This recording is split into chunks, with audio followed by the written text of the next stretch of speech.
Hi, Charlie. Hi.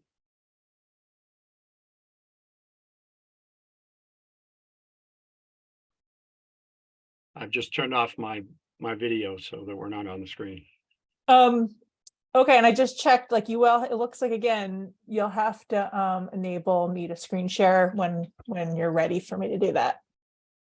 I'll do that right now. Okay. I'm surprised it didn't I know. do that automatically, but Seems like there's a odd setting.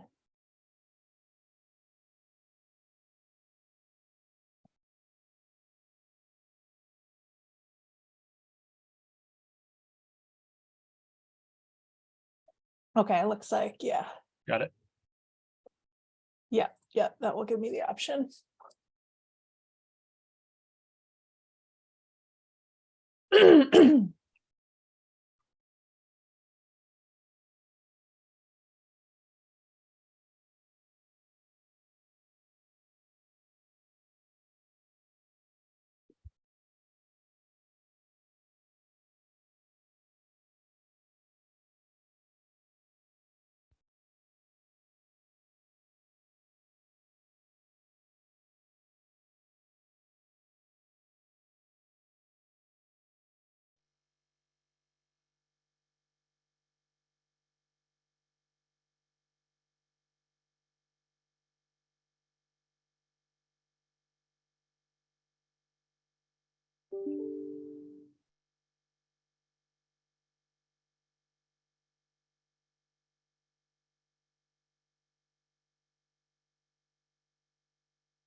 Welcome, everyone. I'm Charlie Levesque with the Northeast State Foresters Association.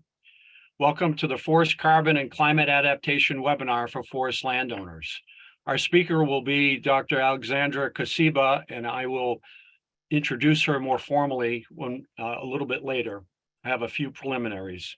First off, we want to thank the USDA Forest Service for its grant to the Northeast State Foresters Association, creating the Securing Northeast Forest Carbon Program, under which this webinar is being held. The Securing Northeast Forest Carbon website has all kinds of information about these topics. I encourage you to go there at northeastforestcarbon.org. We'll post that website address and my email address and Dr. Kosiba's as well at the end of the webinar again. So a reminder, this webinar is being recorded, and you will be sent a link to the recording shortly after the webinar completes. It probably will be a day or so, but you're welcome to forward that link on to anyone. It's available for anybody to use. So at this time, we've got over 700 people registered for this webinar, and people are still coming on, and we're going to try to get a sense for how many people are from which states in the region and beyond by doing a quick poll at the start here as people are loading on. So if you would just take a second and click on the state that you're from, we'll get a sense of where people are from on the webinar. I'll wait about 20 seconds or so to see how this plays out.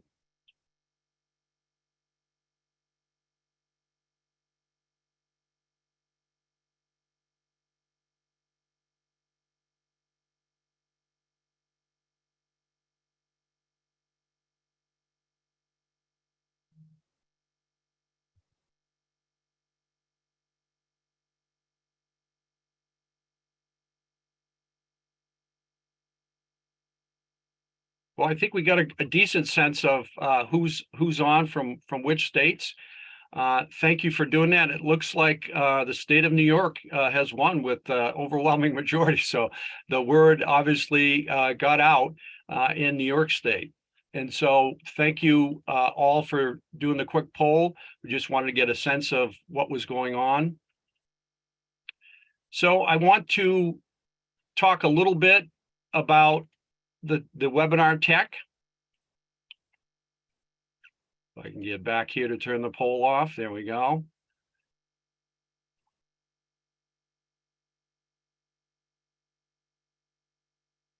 So a few things with the webinar tech. First off, with this many people registered for the webinar, obviously we can't have folks on with video and audio. And so you're all on mute and you'll have no video or audio for the entirety of the webinar. If you have questions or comments during the webinar, you can use the chat function down at the bottom. And you'll note that when people start posting on the chat, it pops up in a little window in your screen, and you can stop that from happening by clicking on that little arrow on the right side of the chat button at the bottom of the screen and unchecking the check where it says chat previews. So if you don't want that to pop up into your screen, you just uncheck that check by chat previews, and you'll have a clean screen for the previewing for the whole webinar. Make sure that when you do post something on the chat that you post it to everyone, especially with the questions, so we don't have repeat questions on. I'm going to have to sort through the questions as they come through, and during the webinar, I'll try to make some sense of it all so that we can have a great Q&A at the end of the webinar. We can't allow you to use the raised hand function because we're not going to be able to call on anyone during this webinar with the number of people that have registered for the webinar. So please don't use that function during the webinar. Again, what you have access to is the chat function. Comments and questions are welcome there all during the webinar. And with that, I'm going to introduce our speaker, who is Dr. Alexandra Kosiba. Dr. Kosiba is a forest ecophysiologist and extension assistant professor of forestry at the University of Vermont. As the extension forester, she creates resources and conducts applied research to help woodland owners, foresters, and decision makers better understand the impacts of climate change and other stresses on Vermont's forest, and through our program beyond the boundaries of Vermont, and we thank her for that. She's a licensed forester and serves as a regional educator on these issues. Before coming to the University of Vermont, She was the climate forester for the state of Vermont through the Department of Forest, Parks, and Recreation. She was the first in that post in the country. So we welcome Dr. Kosiba, and Ali, I would ask you to bring up your PowerPoint and take it away. Great, thanks, Charlie, and thanks everyone for being here. Just going to share my screen here. All right, Charlie, does that look good? That's full screen. Go right for it. All right, and I'm just gonna hide my video just so it doesn't overlap with any of the material for the presentation, but I'll pop back in when we finish up and have some Q&A. All right, like Charlie said, I am at the University of Vermont Extension, recently came on board here in September, but have been working on these topics for a while. And I do a lot of this sort of outreach and education to landowners and foresters on carbon and climate change. We're here talking about carbon and trees. Trees are amazing for a number of reasons, as many of you are probably aware. But we're here to talk about the role they have in the global carbon cycle. So all green plants, including trees, take in carbon dioxide from the air. They use the carbon in photosynthesis as a source of energy to grow, reproduce, all sorts of different processes in the trees. And they store a lot of this carbon, especially in their wood, but also in roots and bark and leaves. And trees are exceptional at this process because they are large and they are long-lived. And in the forest, things are a little bit more complex, which I'll talk about in a few more slides, but we can actually have this carbon cycled around and stored in different parts of the forest. And so we recognize how vital trees and forests are in this global carbon cycle. There's interest in this process now. They've always done this, trees and forests, but because of the increasing threat of climate change. So climate change is really caused by what we call the greenhouse effect. I'm sure you've heard of this. And this is just this natural process in which greenhouse gases, shown here in this little diagram of those little green dots, those are greenhouse gases. They trap heat that comes in from the sun and is reflected back out from the earth. And so they trap heat in our atmosphere. Without greenhouse gases, actually, our earth would be inhospitable. We wouldn't be able to live here. It'd be way too cold. Of course, the recent problem in the last 100 or so years is that we are burning fossil fuels. So fossil fuels are really carbon that was trapped by plants or carbon in animals that was trapped thousands of years ago. And so we're bringing up this carbon, burning it, and releasing it into the atmosphere. And so essentially we're increasing the amount of greenhouse gases in our atmosphere, and this intensifies this heat trapping ability. We've emitted quite a lot of carbon dioxide in the last century, and we also emit other greenhouse gases, but talking here mostly about carbon dioxide. So in this figure, that's depicted in the blue line. That's what we've emitted from these processes, these human-induced processes. But luckily, our natural ecosystems, so our oceans, our wetlands, grasslands, and of course our forests have captured a lot of this excess carbon dioxide, such that the amount in the atmosphere has not increased as drastically as what we've emitted. So that's shown in the red or sort of orangey red line. But this is a good time to point out that forests and other natural ecosystems alone will not solve this climate crisis. We really have to reduce our use and dependency on fossil fuels. When we consider the role forests have in taking in excess carbon dioxide from the atmosphere, it's important to also recognize that carbon is constantly moving around in our forests. So as I mentioned, trees are taking in this carbon dioxide from the air. They use that in photosynthesis and get bigger, but then that carbon gets cycled around the forest. So it gets used for insects that eat leaves or wood, and they grow larger. All the animals and life forms in the forest are really dependent on that carbon that's coming in through plants and trees.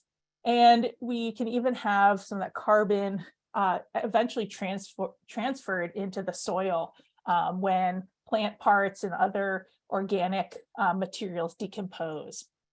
But the carbon is not locked away forever. is actually emitted back out, mostly as carbon dioxide through natural processes. So these can include things like what we call respiration, is just the metabolic processes of living organisms all respire back out carbon dioxide, including us. We do that as well. And decomposition, so that's a breaking down of organic matter by organisms in the soil that are in fungi, bacteria, all sorts of soil biota, as well as combustion. So that's fire. That also releases carbon dioxide back into the atmosphere. This is a cycle. And so then at the same time, carbon dioxide is emitted out, other trees and plants are taking it back in.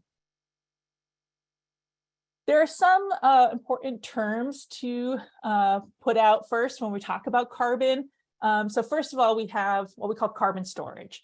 So that is the amount of carbon that is contained in something. So this could be a single tree, an acre of forest, maybe a cord of wood, piece of lumber, a house, anything like that. We can actually talk about the amount of carbon that is stored in it. It can be helpful, maybe I use this analogy of the bank account, to think of storage as your bank account balance. So that's how much money you have in your bank account right now today. Unlike a bank account, though, we measure in money, dollars. We describe carbon storage as a weight of carbon. So it's not the number of carbon atoms, it's actually the weight of carbon. And so we usually describe this something like metric tons. You might see this as a common unit we use. And we always describe it as carbon dioxide with a little e, which means equivalent. And it just gives us unified units so that we can compare carbon in a forest, carbon in the air, carbon in wood products. So we sort of have a standardized system. Then we have carbon sequestration. So this is a process. It's a process of taking carbon dioxide from the air and storing it. And is because it's a process, we usually describe it as a rate over time, something like metric tons of carbon dioxide per year. And so this is akin to your deposits, right? How much money you deposit in your bank account. And of course that varies, right? You might deposit more this month and less next month. And over time, you could calculate an average rate of deposits. And as you deposit or sequester more, your storage increases. But as I noted in the last slide, you can also have carbon emissions in a forest, and that's natural from a number of different processes. And this is the opposite of sequestration's process of releasing carbon dioxide back into the atmosphere. And so this is, akin to withdrawals from your account. So this means that you're taking money, carbon out of the system, and as you take out more than your deposit, your storage will decrease. And so you can see that there's a balance between carbon sequestration inputs and carbon emissions outputs. Another thing I wanted to discuss early on in this webinar, it's often confuses whether we're talking about a tree or a forest, because that actually really affects how we talk about carbon and the carbon dynamics between these two different scales. So we're talking about a single tree here. Here talking about sugar maple, beloved sugar maple. And so you can see as this tree gets larger, the carbon contained in the tree increases. And we say it's exponential because that is not, that increases, that sort of bends upwards over time. And each step of this change, that's the amount of carbon that's sequestered between the different sizes of this tree. And so this means as a tree gets larger, it stores more carbon. And this is something we've known for a long time, but sometimes this gets muddled in the discourse about carbon. But as you can see from this figure, a 40-inch tree, the one all the way to the right, the biggest tree, takes up much more space than that 10-inch tree. And so this really relates to the next slide when I talk about forest, because when we talk about forest, we talk about it on an area basis. And so you can have one large tree or many smaller trees taking up that same space. So in a forest, we describe carbon by area here. It's acres. You might see hectares. sometimes, but it's usually on an area basis because that makes sense for comparing carbon storage and sequestration. And this is just showing living trees, carbon stored in living trees in a forest. So as the trees grow larger, as that stand develops, they're actively sequestering carbon and storing more carbon. But over time, there's fewer trees that occupy the area because as trees get larger, some of them are going to be outcompeted, some will die because they can't compete with their neighbor. And so you'll have bigger trees, but few of them in that acre. And you also have dead trees that are actively decomposing and emitting carbon, and such that you'll have more overall carbon storage in that older forest, but the rate that it accumulates sort of gradually slows down. But in the forest, we have a little bit more complexity because it's not just about live trees. We have a number of different what we call carbon pools. So carbon pools are places that can store, emit, and sequester carbon in the forest. And so we have what I mentioned, the already live trees, we call it above ground, sort of what you can see above the forest floor, the living trees. We also have quite a lot of carbon in the below ground portions. So this is the live roots of those trees.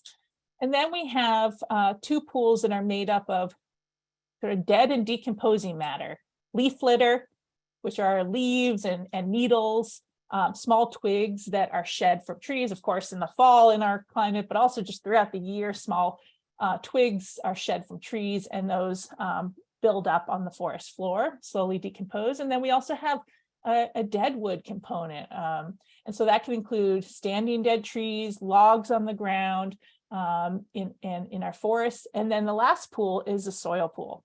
And so at each of these pools, you have transfer of carbon from the other pools, but you also have emissions, sources of emissions. I mentioned that respiration from living organisms, you have decomposition that can release CO2 back out into the atmosphere. And then in our managed forests, so in all of our states, we have managed forests. We also have a pool that exists outside the forest, and that's in harvested wood products. And so harvested wood products store carbon for as long as the product is in use. And so longer lived products can store carbon for decades or centuries or even longer. We also have shorter lived products like paper and cardboard that will store carbon for as long as they are used. And then even after we use products, they can have additional carbon storage. It really depends on what happens to those products after they are used. So they enter a landfill, they slowly decompose and store carbon, or they might be recycled or reused and have a second life. We look at the sequestration storage amongst these pools, there are very big differences. So looking at the left pie chart, that's sequestration. So you can see that big section of dark green, that's the living trees, above ground biomass. You combine that with the below ground living biomass, that's live trees, that makes up the majority of our sequestration, right? Because that's where the CO2 is coming in through photosynthesis, and the carbon accumulation is mostly happening in our live trees. But we also see quite a bit in the dead wood. So that means that carbon is being transferred from our live trees. They might die, maybe branches break off those trees, and they become part of that deadwood pool. So we do get quite a lot of accumulation every year in that deadwood pool. The litter and soil pools really accumulate very slowly, which means they don't change a lot from year to year. But when we look at the right-hand pie chart, so this is storage, the brown is the soil, clear winter. We store more than half of the carbon in our forest is stored below ground in the soil. And we get quite a bit stored in the above ground biomass. So again, that's that dark green, about a third total with the below ground biomass. Litter and deadwood have sort of similar amounts of overall storage in them. So they sort of show both that some of the pools like soil, store a lot, but change very little. And then other pools like live trees are very dynamic over time. They have a lot of sequestration and a rapid rate of accumulation.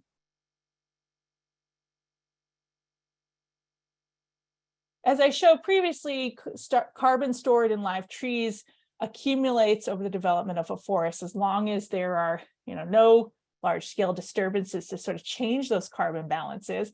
So I'm showing that same data, but showing the other pools here, as well as the total, which is in that dashed black line.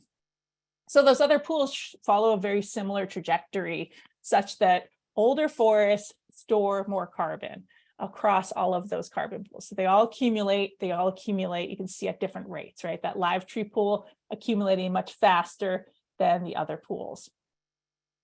But when we look at sequestration, and just to note that it's a little confusing, but just to recognize that we show sequestration, so showing flux because we have both emissions and sequestration in a forest. So we depict sequestration as a negative number, and that's really because we're mostly interested in sequestration from an atmospheric perspective. So how much carbon dioxide is being taken out of the atmosphere.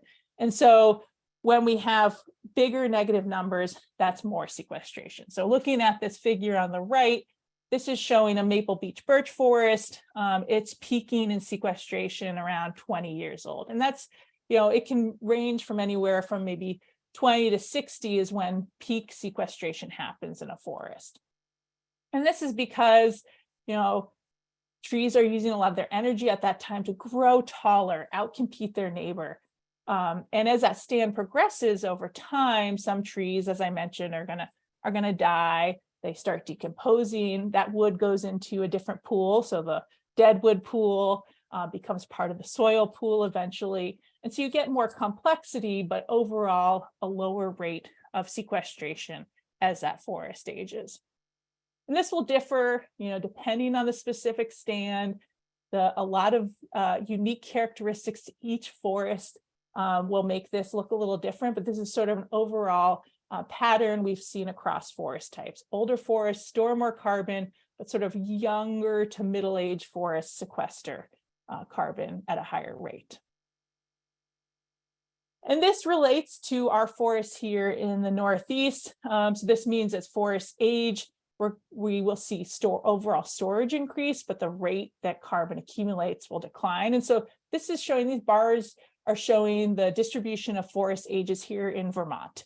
And so we kind of have a middle-aged forest. A lot of our forests are between sort of that 50 to 90-year age range.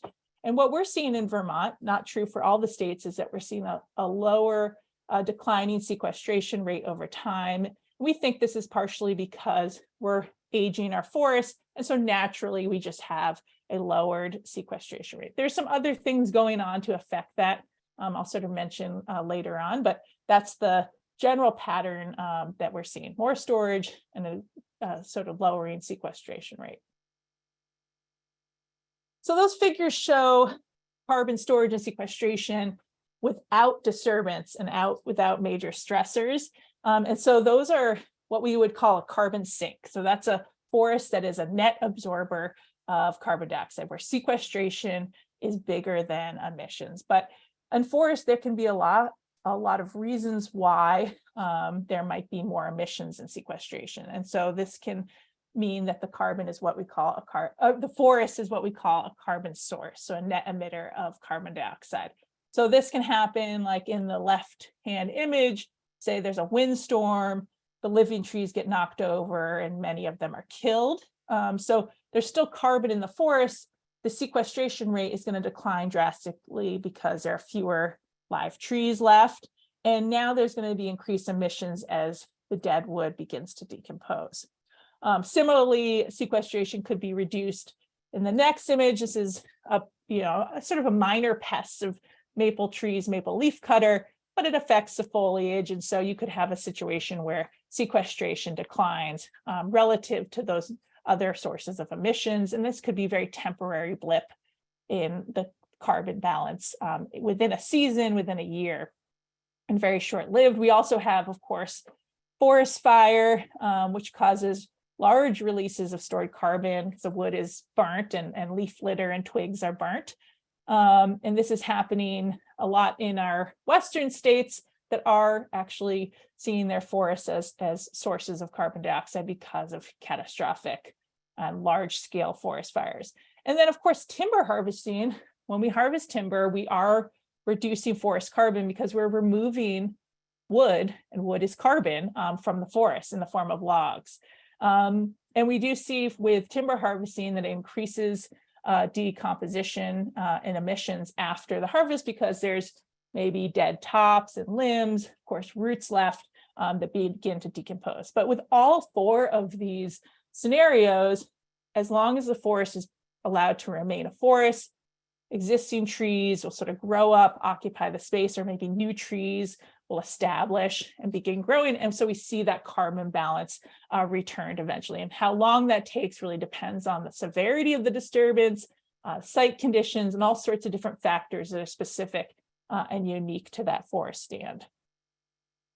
Allie, I'm going to interject just for a Yeah. second. Somebody pointed out that the chat function wasn't working. That's why we don't have any questions in it yet. Oh, I no. just attempted to correct that. I think I corrected it, but I'd encourage somebody to try to post in the chat to see if I've got it fixed. And if not, I'll continue working on it. Go ahead, Allie. Okay, thanks.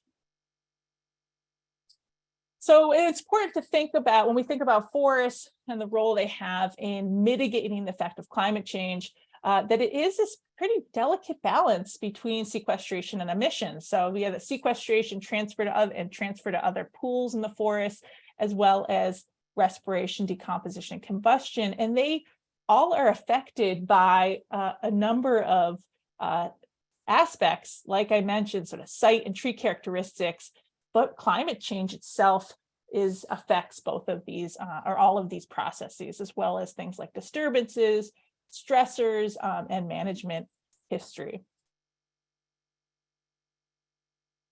And because of these dynamics, carbon varies quite a bit over both space and time. So for example, on the left image, if we're looking at a forest stand with carbon and over time, carbon, might fluctuate quite a bit if we're looking at a small scale.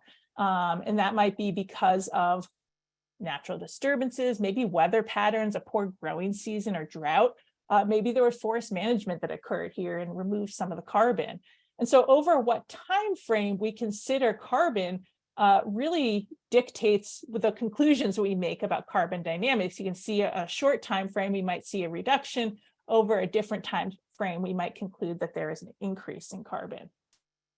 And so similarly, when we look at one stand versus the broader landscape, we'll see that when one stand might be experiencing declines or losses in forest carbon, other stands are seeing increases, such that when we look at, by state or by a larger region, we see, much less fluctuation in forest carbon over time.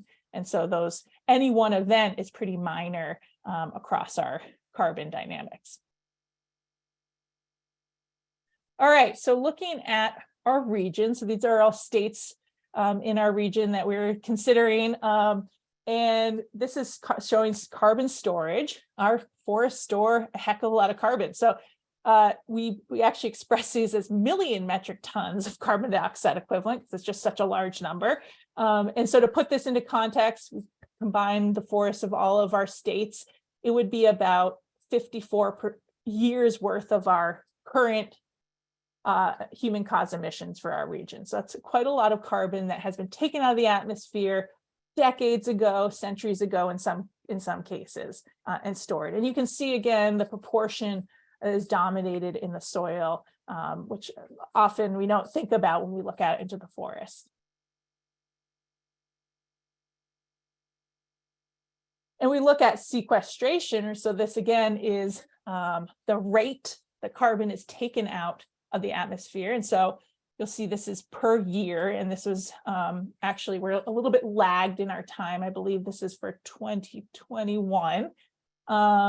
This is the rate that carbon is taken out in a year. And this is about 14% of our annual emissions every year. And that's a little, rough estimate, but that our annual emissions include things like, driving cars, vehicle use, heating and cooling our homes, industrial processes. It also includes some agricultural processes that emit carbon dioxide and other greenhouse gases. And so we can say our forests are a carbon sink. Every year they're taking in more and more carbon dioxide from the atmosphere and storing it in the forest. And this, I will say, does include, this includes all the things that are happening in our forest. So this includes the different forest management that happens based on landowner type and throughout our region. This includes forest management and removal of timber. But this doesn't include, importantly, carbon that ends up getting stored and not immediately emitted in our wood products. So this sort of assumes, the data here assumes that any harvest immediately emits carbon dioxide, but we know that some products actually store carbon for longer than that. And it also doesn't show, importantly, losses, emissions of carbon dioxide from forest loss that we're experiencing throughout our region. So as I mentioned, harvested wood products can store carbon for as long as they're used. So, for example, wood that goes into a 2x4 or other, dimensional wood to build homes can store that carbon for decades. Of course, we have homes in our region that are storing carbon that was taken out of the atmosphere, hundreds of years ago, which is pretty impressive. And as I mentioned, it sort of depends a lot on what happens to these products after they are used. So they can continue to store carbon. It really depends on, are they recycled or reused?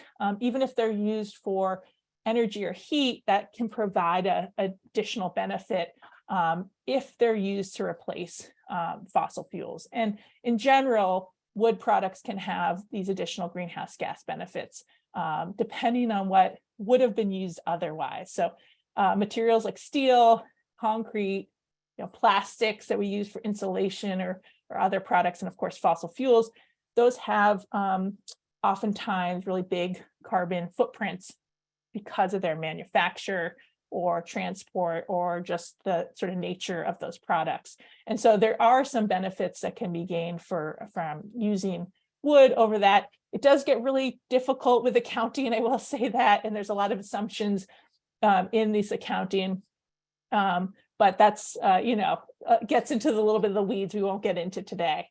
And also another part of this carbon picture is loss of forests to other land uses that we're experiencing throughout our region. So this has long-term impacts to the mitigation power of our forests, because not only do we lose the stored carbon in the forest, so when the whole parcel or the stand is raised and all the trees are removed, usually the stumps are excavated, the soil is disturbed, and so we can lose the carbon below ground or some of it too. But we also lose the carbon sequestration potential of that land for the future. So we're probably not going to get that land back as forest if it's become something like development. And so every acre of forest that we lose to development, we're sort of chipping away at that power of our forest to help provide a mitigation benefit. So there are actually, two ways that we can think about forests providing us a mitigation benefit, and both are important.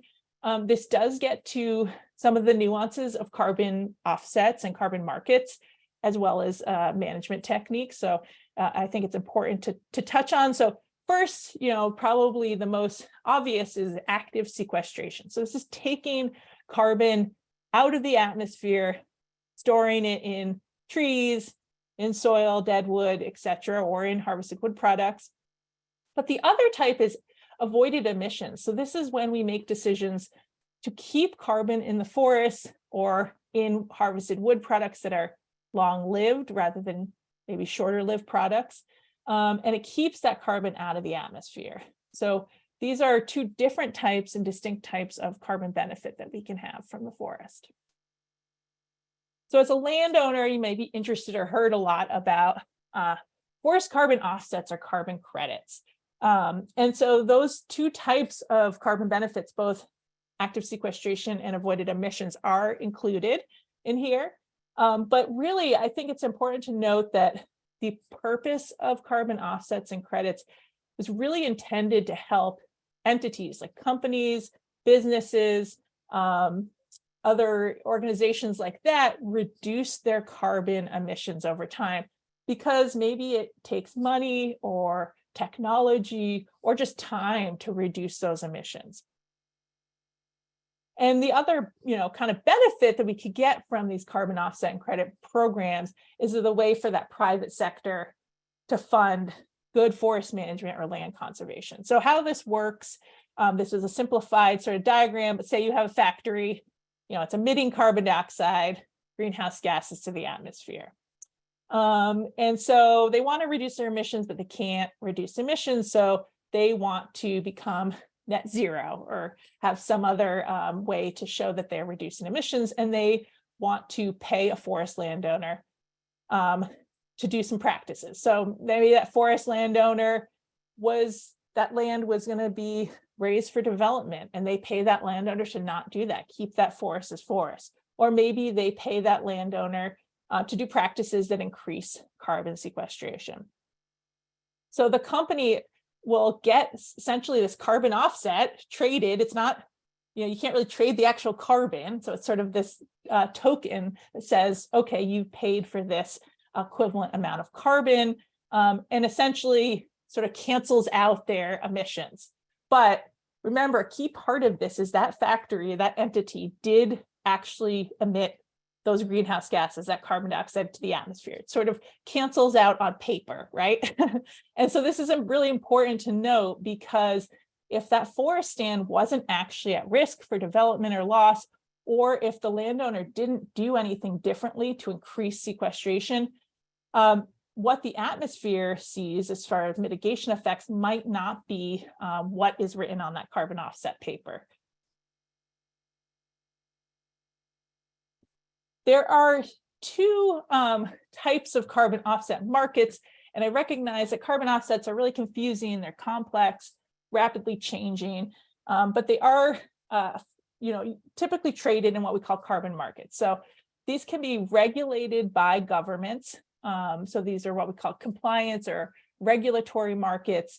This is a case in California you may be familiar with. And so in that case, there is law that says entities must reduce their emissions, and they're allowed to buy a certain amount of those emissions reductions from offset projects.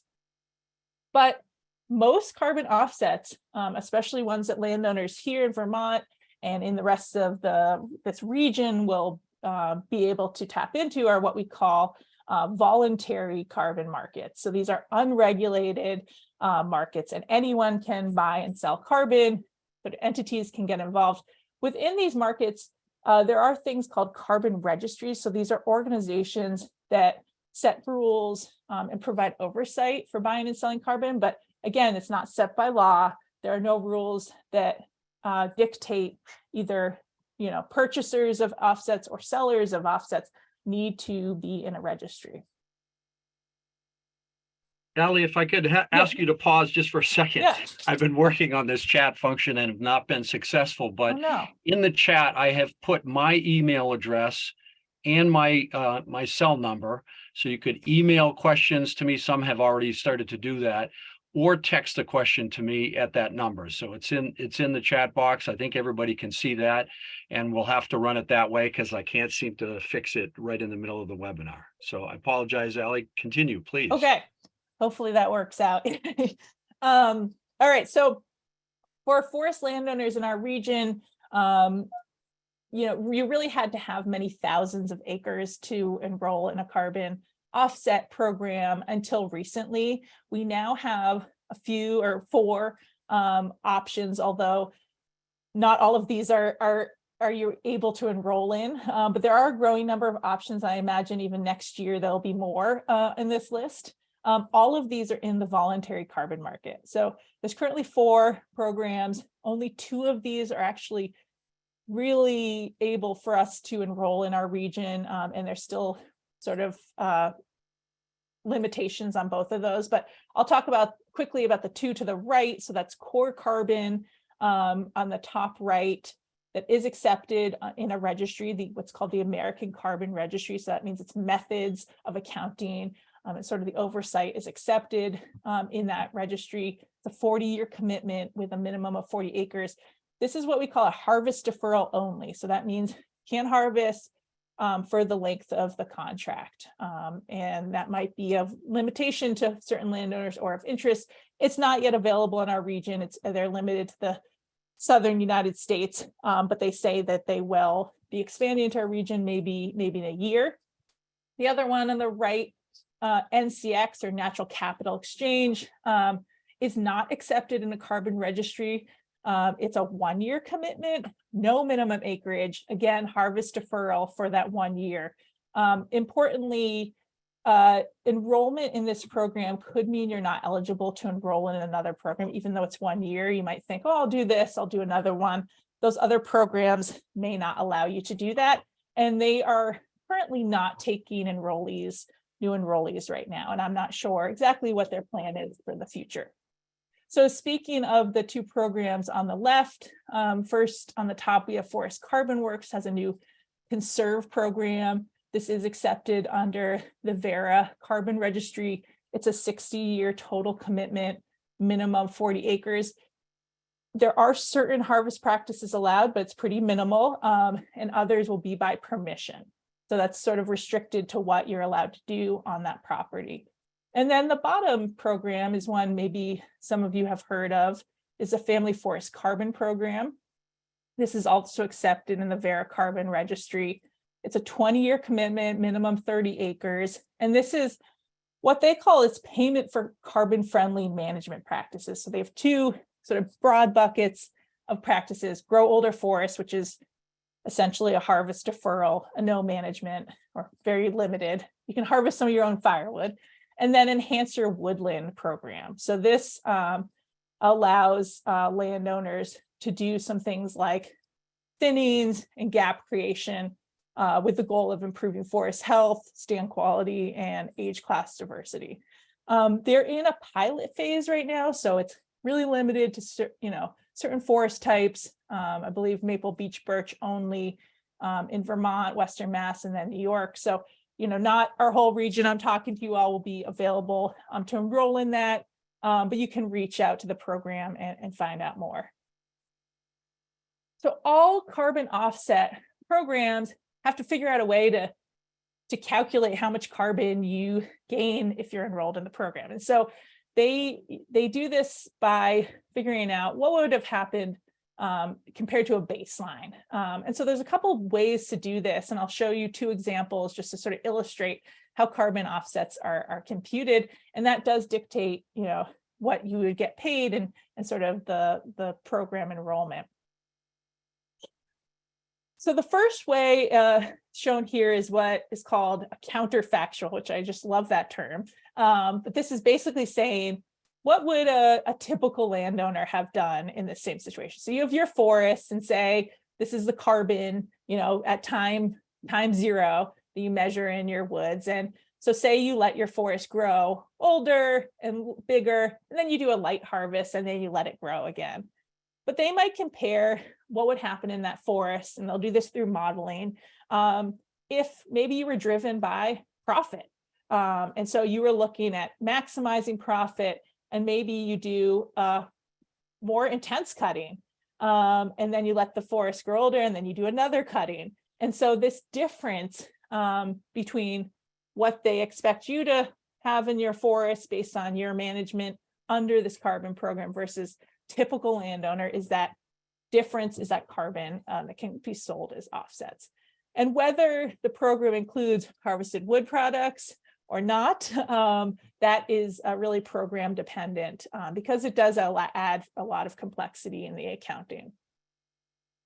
So the other example, and this is, I think, mostly for the Family Forest Carbon Program, for the way they do their accounting, is they'll compare average carbon stored in forest plots of similar type. So again, you sort of have your carbon in your forest, and they might compare carbon across a range of forest plots that are measured over time, that are average, and that might fluctuate just naturally. And again, this is sort of the difference, is that offset amount.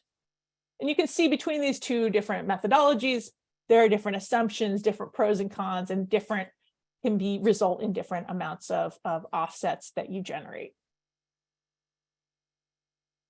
So if you're considering entering a carbon program, I really encourage you to really get to know what you're signing up for. These are legal contracts, and they can have consequences. Say you want to opt out in the future, say you want to sell your land, or understanding what happens if the carbon doesn't accumulate as expected in your contract. So it should be, maybe important to you to know, are there restrictions on who can buy the offsets from my property? Or how the number of credits are estimated. I just outlined sort of two, sort of general ways that can happen, but understanding the specifics of those, whether the contract stays with your land if you sell, and how much revenue you can expect over what time frame. That's usually a common question. And I will say it varies. There's not a huge windfall that you'll get from a carbon offset program right now. The expectation is carbon will increase in price right now, maybe anywhere from $5 to $25 an acre per year. It depends on the program and your forest and the methodology you use. And importantly, understanding if this program is compatible with any other encumbrances that you have on your land. So specifically, if you're enrolled in your state's tax program, tax abatement program, so current use, often called. So understanding that you don't want to be ineligible for that program if you enroll in a carbon market. And also, deciding really if it's right for you. So these are long-term contracts mostly. You may want to consult with a lawyer or an accountant about the sort of legal and tax implications of signing one of these contracts. There are restrictions on future management, just make sure you're aware of that. And I will say, just in general, carbon markets are quickly evolving, they're quickly changing. And so in a year, things could look different than they do now. And the last consideration to be aware of is that the actual climate impact, so that mitigation effect on the atmosphere, depends on a lot of factors, not only what you do on your land and the program, but also sort of market forces. And I'll talk about what that means in next or two slides. So thinking about, providing mitigation benefit, selling carbon offsets can provide this sort of with two big buckets, right? It helps keep that forest as forest. That is key. We're losing forest land in our region. If enrolling and signing a contract to be in a carbon market helps with that, that is a win for everyone. And if the revenue or enrolling in one of these programs really helps you manage your forest differently, so that might result in more carbon in the forest or carbon in wood products, that's great, as well as promoting other ecological goals in your forest. But it might not provide the same mitigation benefit if the land is not at risk of conversion, right? So that's that counterfactual.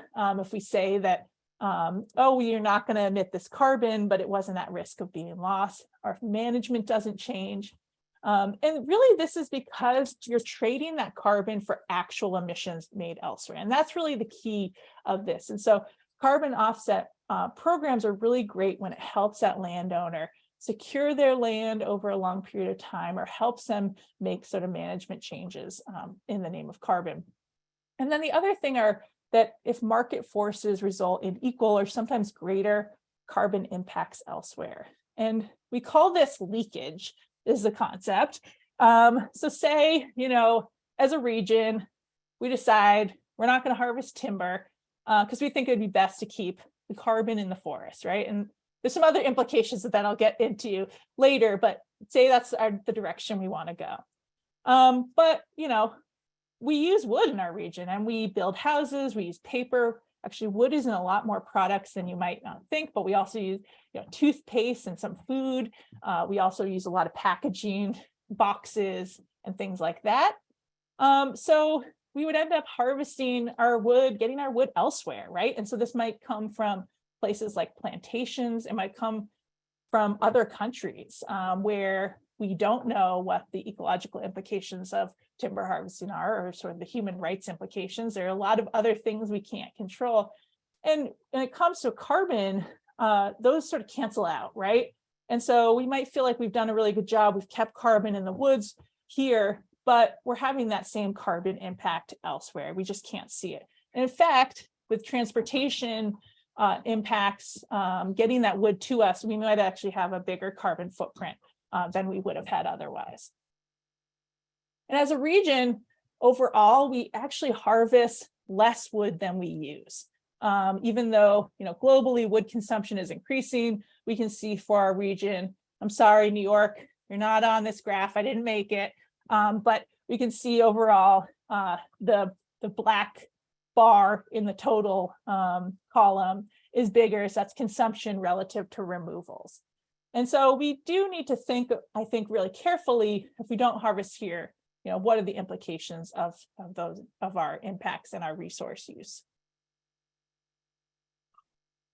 So there are also other cost share programs I wanted to mention. So you may have heard lots about offsets and carbon credits, but there are ways for landowners to get financial help for some of these practices that aren't enrolling in programs. And no, right or wrong path, make sure it's right for you, but these are just some examples of things that are available or in development for landowners. So the first on the top, many of you may have heard of, is NRCS's EQIP program. So this, you might be familiar with it, provides money for invasive plant removal or fixing old logging roads on your property that are eroding. They do also have some carbon payment programs for carbon practices, and they're developing actually ones that are really focused on climate resilience and adaptation. So if you're interested, reach out to your forester or local NRCS office. And then there's two that are in development. One comes from the New England Forestry Foundation to provide payments for climate smart forestry. And this isn't, they're working on what this means and how this program will work right now. And then for folks just in New York State has the climate smart farms and forest projects that will do something similar to pay landowners for these practices. So landowners can manage for carbon, with or without being in a carbon offset program, or with or without cost share. And those might help you financially to do this work. But there's sort of 5 big buckets of practices that we can do if we want to think about forest carbon. I'll go through each one of these sort of individually. So the first is tree planting. We use the terms afforestation if it's sort of on a old field or in a town, a place where it wasn't forest, and reforestation, sort of building back up a forest that was recently there. And we know that we could gain quite a bit of carbon sequestration through planting more trees. And so this is sort of a net gain. And of course, trees provide, many other benefits for us, like, wind blocking, reduced building and heating costs. They control erosion. They certainly provide food and habitat for wildlife, and they're aesthetically pleasing. And so, this is a great strategy, especially in our more developed areas or around sort of farms and infrastructure. And importantly, this doesn't result in leakage, right? Sort of this net gain, we're not then resulting in lack of or a less timber harvest here. But of course, it could have unintended consequences. We don't want to, take prime agricultural land and plant just trees and not be able to use it for agriculture. So we'll have to be thoughtful about this. And then the other downside is it takes a while, and there can be failures along the way. Not every tree we plant will survive, or might not survive very long. It can be a harsh environment depending on where that tree is planted. But generally, if you have room on your property, around your house, in your town for planting more trees, that's a great thing to promote, not only for carbon, but for all those other benefits I mentioned.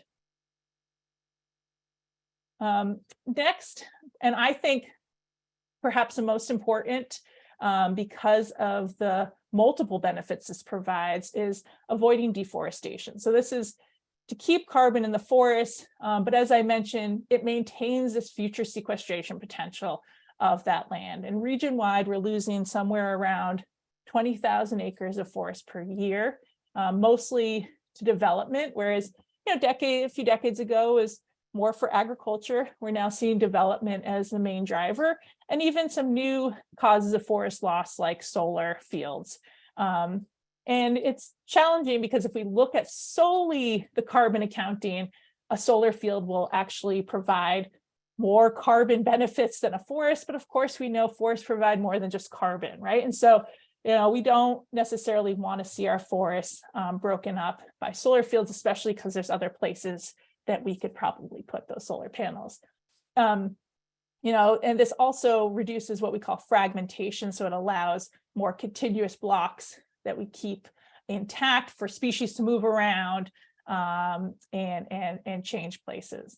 And there's been a lot of talk in our region, as I mentioned, of passive management in our forests. But if we see the difference in carbon gains in this bar chart between passive management in a forest after 10 years versus the carbon gains of keeping that forest as forest, you'll see that we lose a lot of carbon when we convert forests to non-forest uses. The next strategy, we call reserves. This more recently has been termed proforestation, but reserves is a term that in the forest and forestry community we've used for a very long time. We also sometimes call it passive management to be distinct from active management. So this strategy is seeking to keep carbon in the woods and maximize carbon storage. So it's allowing trees to grow larger and older. And while it's recently been really lifted up as a climate mitigation strategy, I think it excels at promoting other really critically important goals across our landscape. So protecting old growth forests and refugia for species, promoting old forests and biodiversity, just to name a few. And so, another point about this is sometimes gets missed in the discourse is that it can be applied at a range of scales. And it's really great to use this at a range of scales. So it can be applied from a group of trees, even within active management, to a whole stand, to a parcel of trees, could be reserves. And importantly, for all of these strategies, there are trade-offs and we need to do the right strategy in the right place. But not every stand is going to accrue maximum carbon stocks. Forests naturally have disturbances and changes over time. This is what allows forests to develop, new trees to establish. But also many of our forests are in need of rehabilitation from past land use, management decisions, or impacts of invasive species, plant species, insects, diseases. So for example, the forest stand on the left, the bigger one, this is what we call an old field white pine, grew up on an old field of white pine trees. And this happens if trees end up growing close together. They have very small tree crowns. There's low species diversity and usually a lack of regeneration underneath them. And so this stand will naturally go through a series of events where trees will fall, die, allowing new species to establish. And in that process, there'll be carbon fluctuations on the way. And then the other, frequent examples in our region are things like the top right image, which is invasive species cover. That's goutweed, common in our floodplain forest. So there's zero regeneration in that forest. When the overstory trees die, this could be a situation where that forest might not be a forest for some amount of time because there's no younger age classes to take over. And then the bottom image, also frequent in our forests, is the effects of beech bark disease, causes beech to sprout and chokes out regeneration of other species, limits species diversity. And those trees, they will continue to get beech bark disease and never really become mature and large. So you have, again, these carbon fluctuations on the way. So just to sort of take home message, each forest is unique. There's not really a one-size-fits-all approach to management, thinking about what's best for your forest and the carbon goals you have on your land. We also have climate change, which we know is going to bring more disturbances and stressors and thus carbon losses to our forests. We don't totally know what climate change will bring, but we know we have increasing number of insects and diseases that are brought over to our country and affect our trees, and things like invasive species, windstorm events may also increase. In fact, we're already seeing some of these effects through our country, that climate change is increasing carbon losses. So the next bucket of strategies is actually one that includes many strategies. So this is forest management, with the climate in mind, also called carbon forestry, improved forest management, climate smart forestry.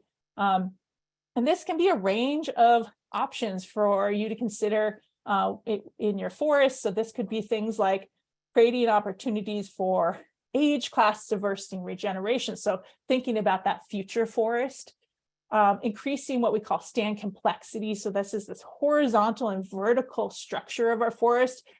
We know that forests with more complexity have more carbon. Species diversity is a really important thing, so that when you do get a disturbance in your forest, if you have more species diversity in your forest, the impacts are much smaller. Things like thinning your stand, if it's very dense, especially one size of trees, one age of trees, can promote growth and health in the remaining trees. Certain things like considering harvests in areas that might be at higher risk of disturbance, or for species that are not what we call built to last, that might be at risk of disturbance. I mentioned reserve areas that can be done with active management. So keeping large trees is a great option that promotes that carbon storage on your property. And then you can do other things elsewhere on your land that promote carbon sequestration. And that does a lot of other things for your forest, as far as providing that biodiversity component, provides a seed source for regeneration. Things like adding more deadwood. Is there a way you can manage your forest to increase the deadwood component? So these are things like felling and leaving trees where they are. What we call girdling, which is sort of creating a full cut or multiple cuts around the stem. The tree slowly dies and becomes standing deadwood.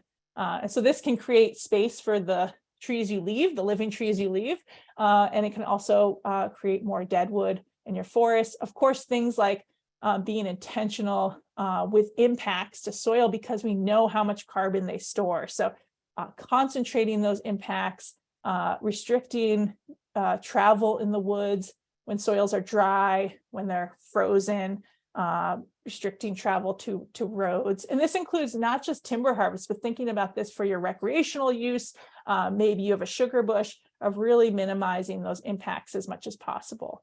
And I mentioned harvesting wood for long-lived products. If you can manage your forest and think about, is there ways to increase the use of these products that would come out of my woods? And done well, these strategies can also help reduce vulnerabilities and increase resilience, which is really our goal when we're thinking about forests and reducing risk. So vulnerability is the degree to which a forest is susceptible and unable to recover from climate change. And so certain forest conditions and disturbances that you experience in your forest could make your forest more or less vulnerable to climate change impacts and other stressors. Resilience is really what we are striving for. It's that ability for a forest to recover or adapt following disturbance or change. And so when I talk about forest vulnerability, I sort of break them up into these three big buckets. So this is can help folks think about their specific parcel and their land. So this first is conditions that could affect the future forest, because we always want to have a forest, and so you need to make sure that there are a range of age classes in your woods. When the overstory trees, if they are killed in a disturbance, that there is something to replace them. So this is things like presence of invasive plants, especially populations of invasive plants that might be limiting tree regeneration. extensive animal browse on some of those seedlings or saplings.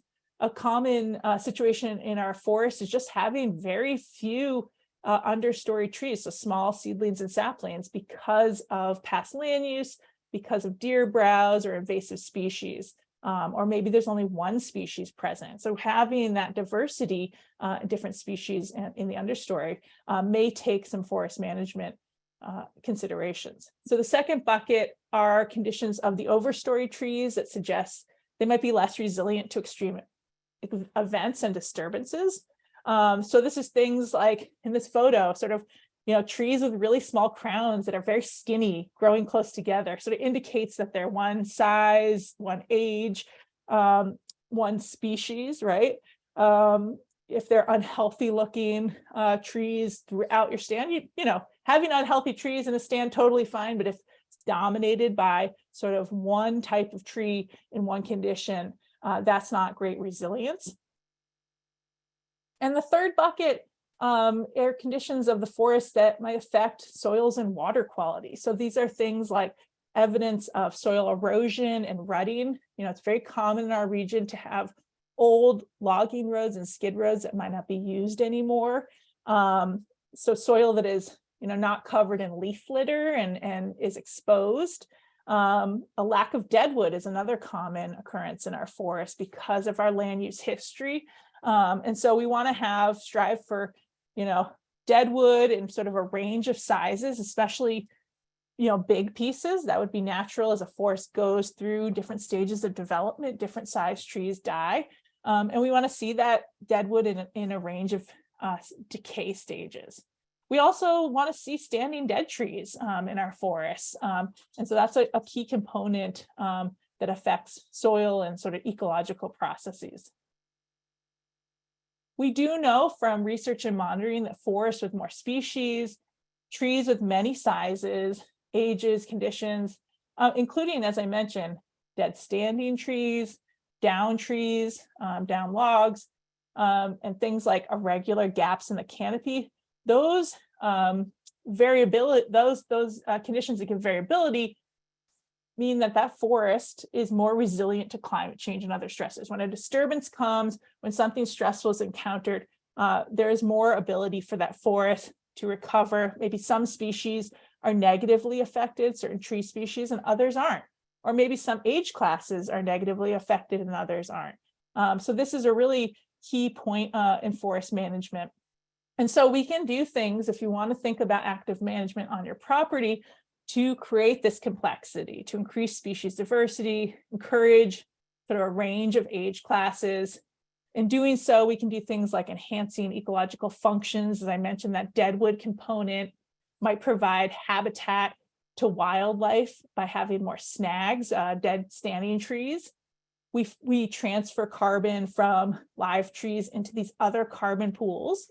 We can do things like designate reserves, what we call legacy trees on our property. So these are trees that we want to let live out their natural lifespan, or areas that we just want to not manage. And in doing so, we can sustainably harvest resources and have more resilient forest carbon. So when we have a variety of options in our forests, this means the carbon that is stored and sequestered in the future is much more resilient to change and stress.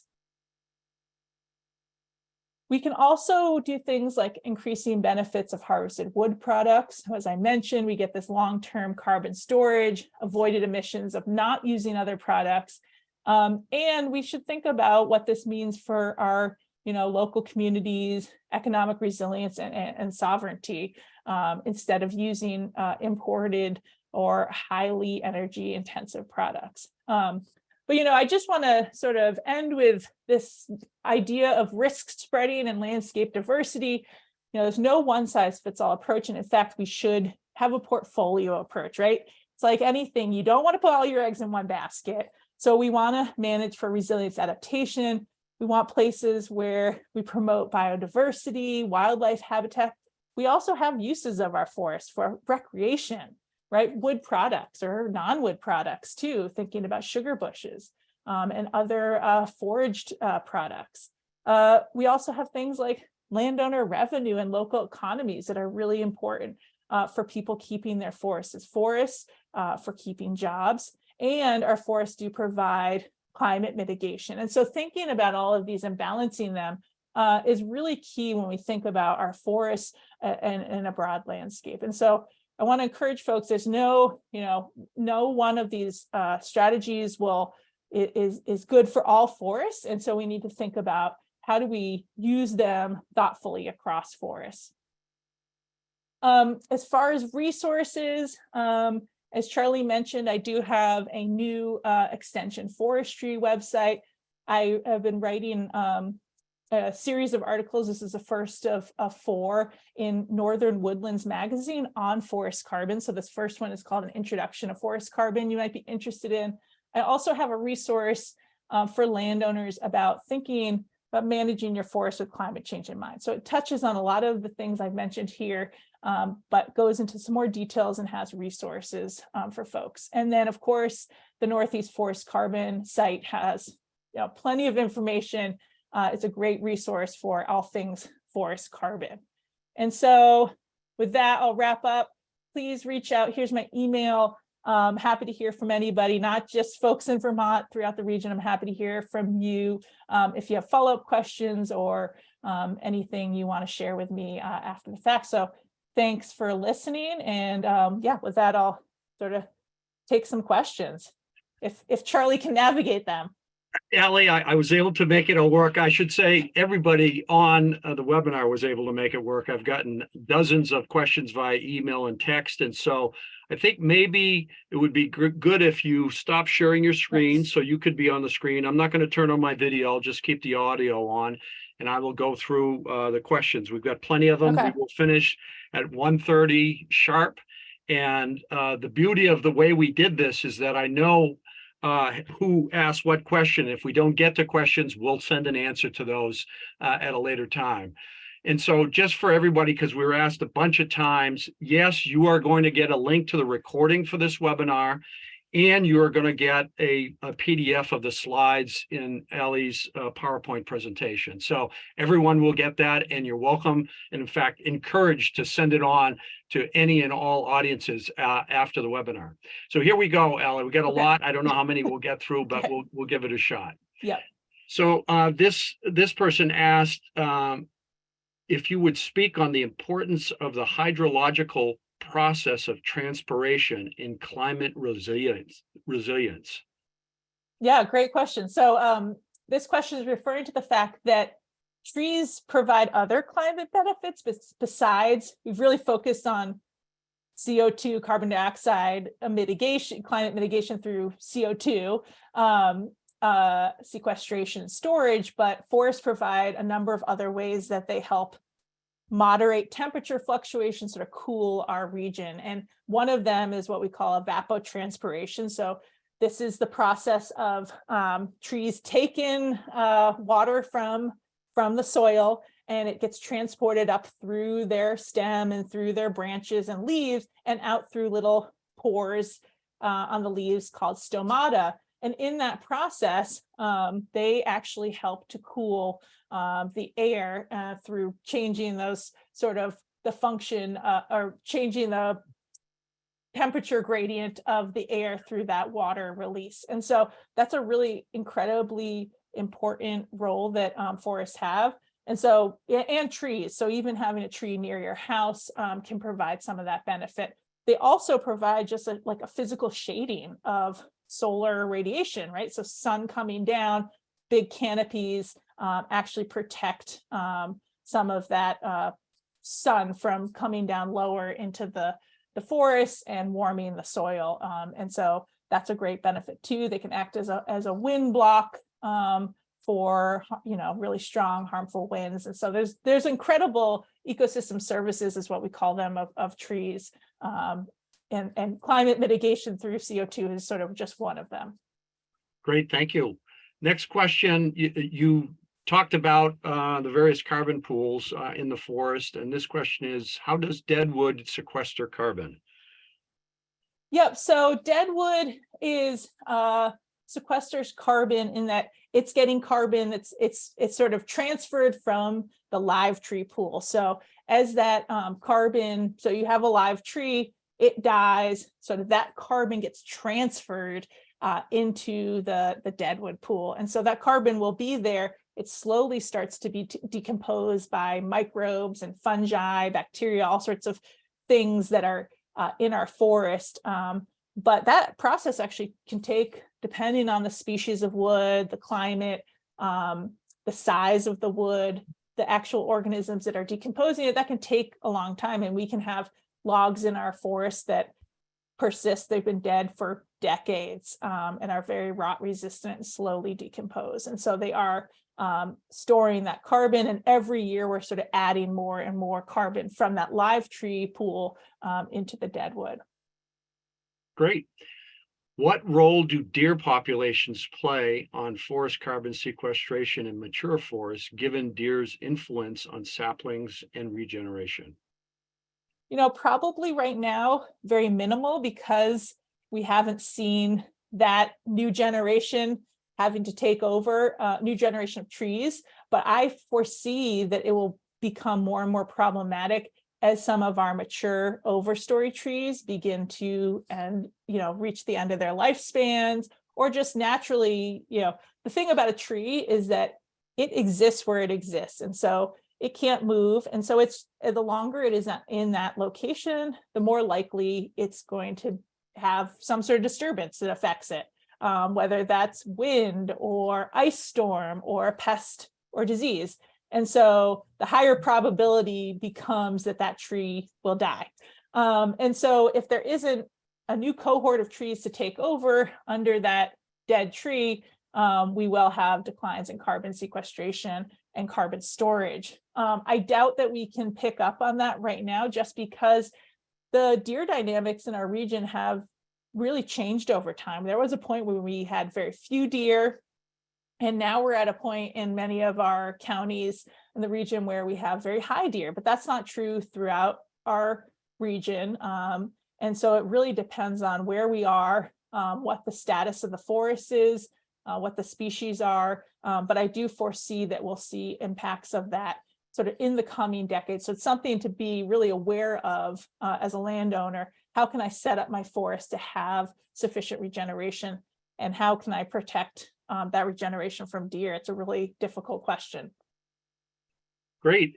So next question is about fungi, and what is the role of fungi in carbon storage and sequestration? It doesn't say specifically in soils versus above ground, but I suppose you could talk about it in both contexts. Yeah, so there's a number of different types of fungi in our forests. One you might have heard a lot about recently, or we call mycorrhizal fungi. And so these are fungi that live underground, mostly, although we have like what's called the fruiting body. That's the part that we might eat for edible species.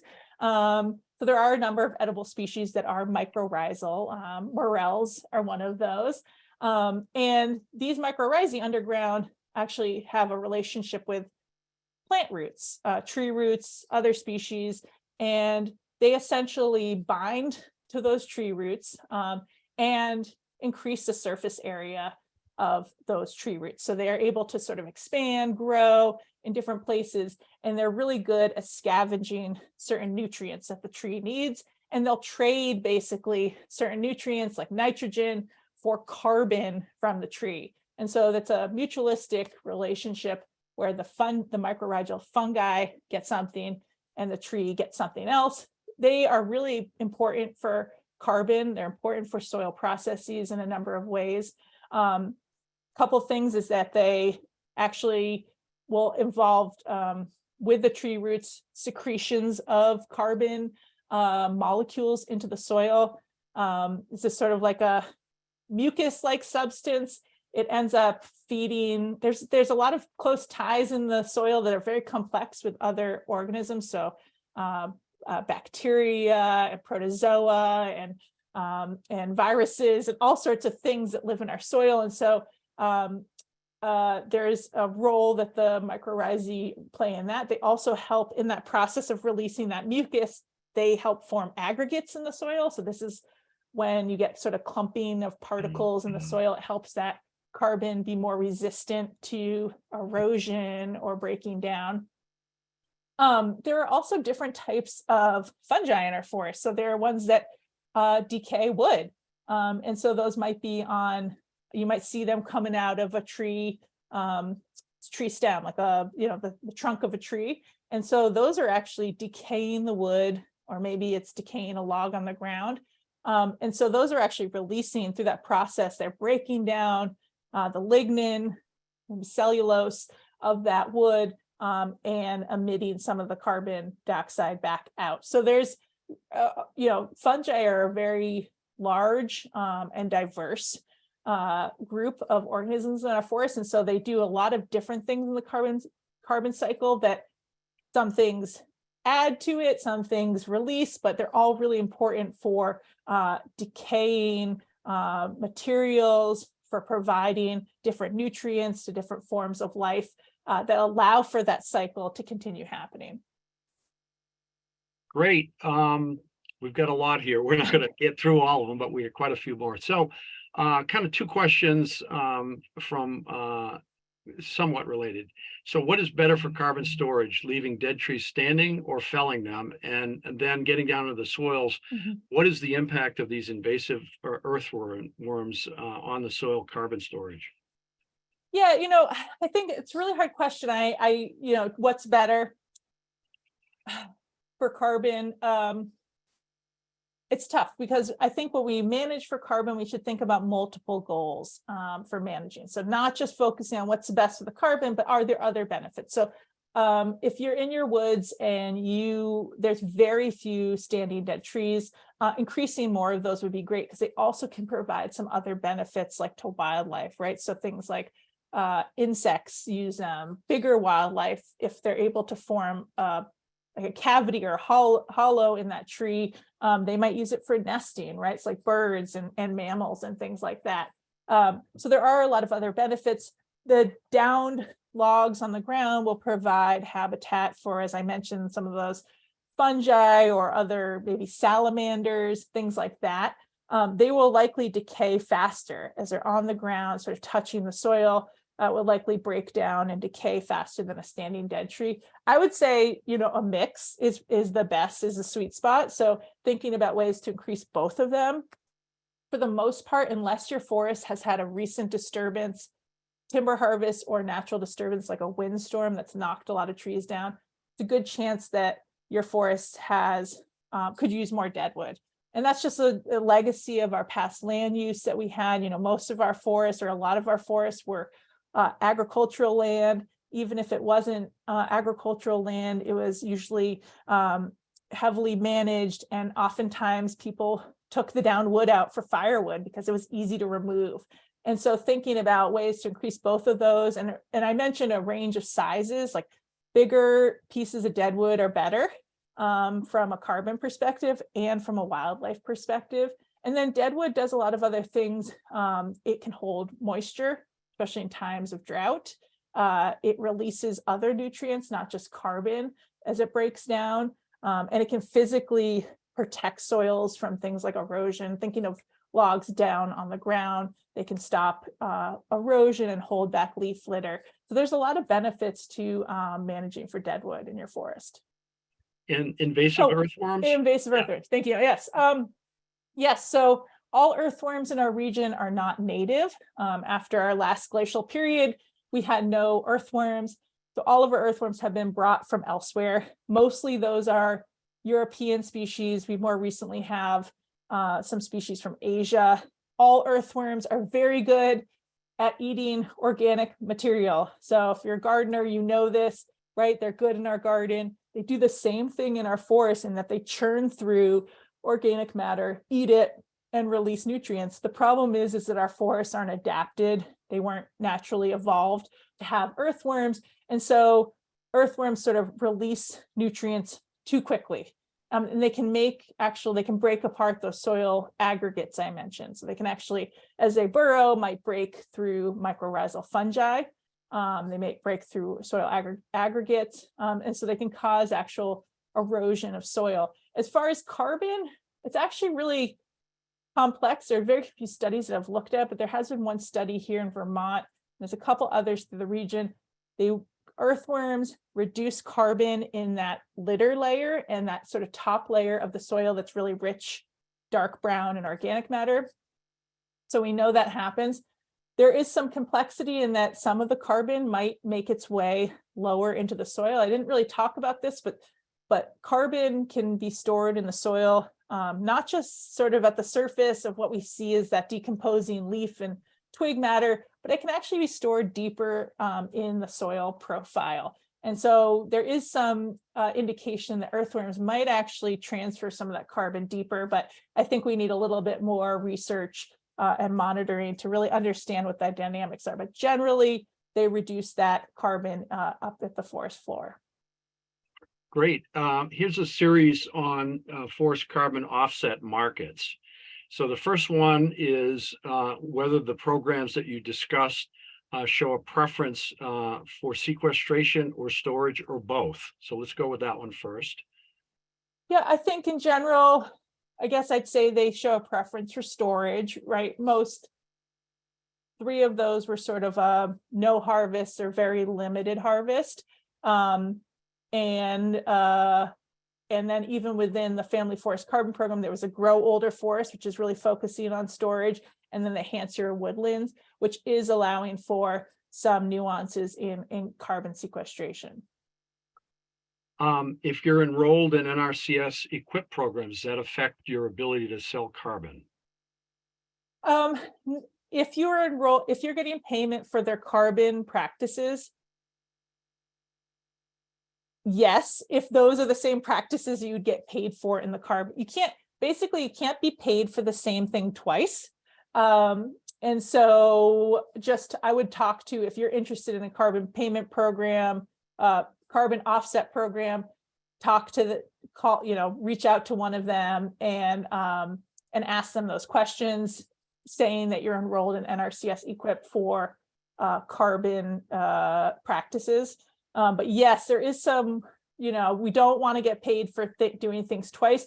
It's not as much for the EQIP program, but for the carbon credit program, because of that concept of they're selling that carbon elsewhere to another entity. Great. And sorry, I put up that opening slide so people can be jotting down the contact information if they don't already have it as we finish up the last few questions here. So continuing on forest carbon offset markets, can you sell carbon if you have a conservation easement on your property? Yes, you can sell carbon if you have a conservation easement. Again, I reach out to one of the programs you're interested in, just let them know. There might be, sometimes they compute it a little differently, what your offsets generated are, but not always. And that's really program to program. But yes, in general, yes, you can. Okay, changing gears a little bit for a few more questions. So early on, you had a series of graphs relative to the states in the Northeast and carbon storage and sequestration. The question is, why does New York have a much greater carbon storage amount than Maine, despite the vast forest of the latter?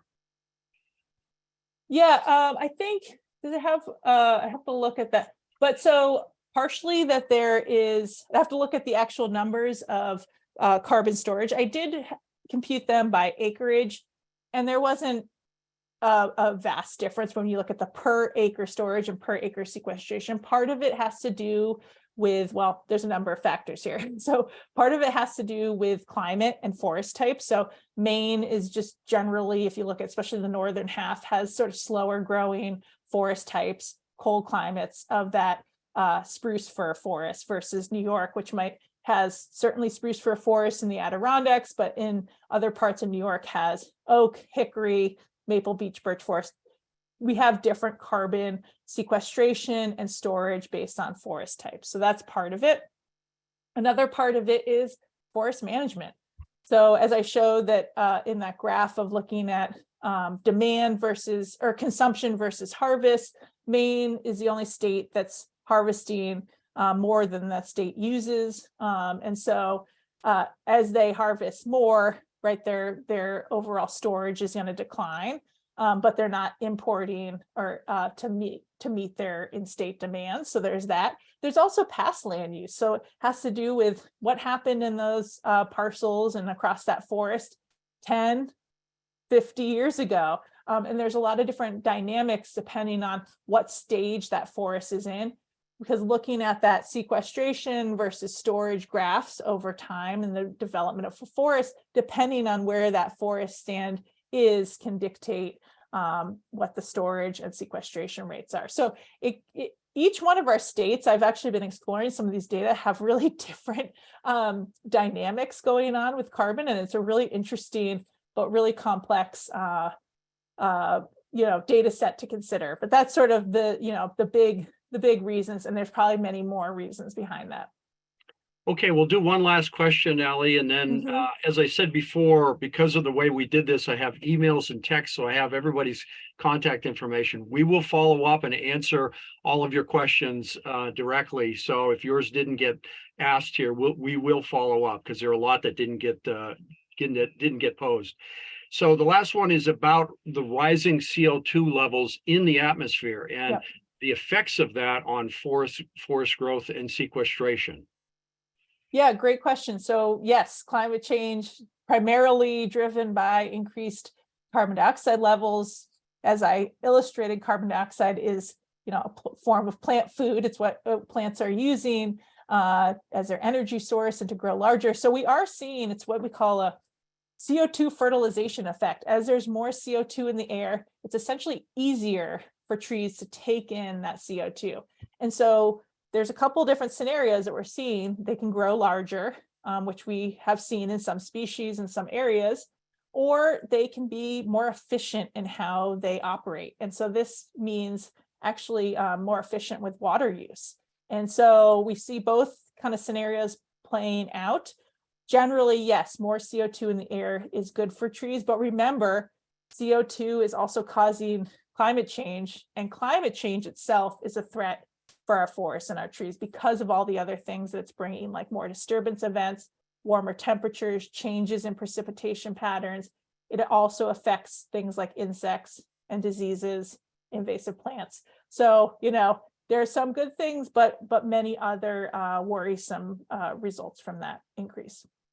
Allie, we can't thank you enough. A wonderful presentation in PowerPoint. And as I said, the recording will be available for folks, as will the PowerPoint slides. And with that, I'm going to close by putting the opening screen back up, and I'll leave it there for a couple of minutes. So again, if you didn't get the email addresses and website addresses, you'll be able to pull that off of the slide, and then I will end the webinar. So Allie, thank you so much. Thanks everyone for being here.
Thank you all.